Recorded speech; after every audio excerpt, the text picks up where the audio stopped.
Hola a todos, mi nombre es Erwin, estudiante de segundo bachillerato del IES Juan de la Encina, y hoy os venía a hablar sobre un libro que he leído recientemente.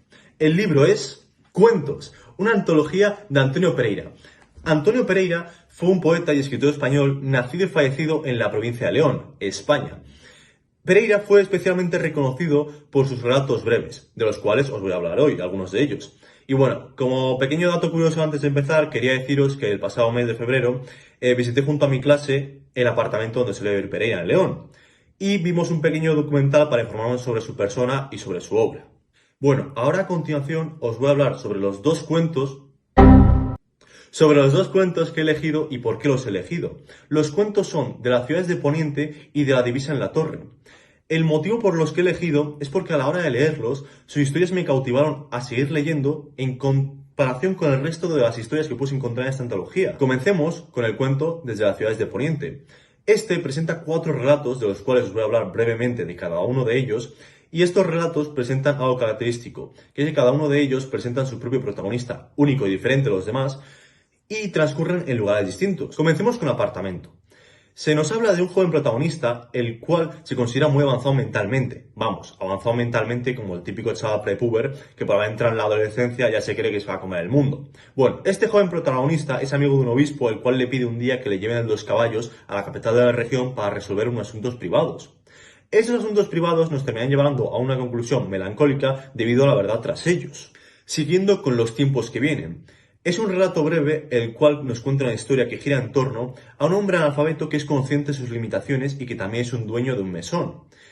Este hombre, aunque le fuera muy bien en su negocio de mesonero, no supo prever las adversidades que se le venían encima y tampoco quiso escuchar a su hijo, el cual era mucho más avispado que él, lo que nos lleva a un final amargo y lleno de arrepentimiento tras el arruinamiento del mesón. Tercer relato de este cuento, El Terrible. Se nos narra una historia que gira en torno a Enrique Aldana, un hombre mayor con un complejo de superioridad y todo ello desde el punto de vista de su sobrino, que está opositando en Madrid.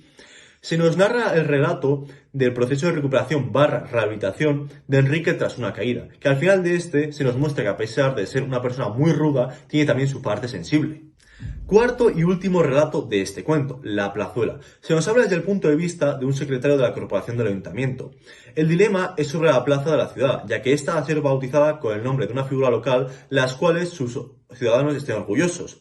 El problema que se plantea es que hay 2 figuras locales, un reconocido pintor muy galardonado y un retirado ciclista que vive su pasado exitoso, y una sola plaza, la cual ninguno de los dos está dispuesto a ceder. Pasamos ya con el cuento de la divisa en la torre. En este encontramos 6 relatos breves en el cual tienen una característica en común, y es que todos presentan al mismo protagonista, y este protagonista es ni más ni menos que el propio Antonio Pereira narrando anécdotas de su propia vida. ¿Está en la cárcel? En este primer relato, Pereira nos narra cómo en sus comienzos poéticos en León intenta arrimarse a Victoriano Cremer con la esperanza de aprender de él. Sin embargo, termina aprendiendo sobre las dificultades que viven los poetas durante el franquismo y lo mal pagados que son. Antonio Pereira describe a Victoriano Cremer como una persona muy suelta de lengua, lo que hace tener mucha gente en su contra. Los boleros del dentista. En este segundo relato, Antonio Pereira nos cuenta cómo solía visitar a un dentista, el cual siempre le bombardeaba con preguntas literarias, pudiese o no pudiese responder, ya que este pretendía alcanzar la gloria siendo escritor de boleros. Respondiendo a una de sus dudas literarias, le cuenta una de sus experiencias de cómo la censura durante el franquismo afectaba sus obras y la de otros autores. Los cuadros del psiquiatra. En este relato, Antonio Pereira nos narra de su amistad con Antonio de Gamoneda, de cómo comen juntos en restaurantes leoneses, como es, por ejemplo, el Besugo, de cómo, aparte de hablar de temas cultos, también comparten sus melancolías y sus anécdotas. En una de ellas, Antonio Gamoneda le dice a Antonio Pereira cómo una vez unos cuadros de un psiquiatra le perturbaron, lo cual le parece gracioso a Pereira.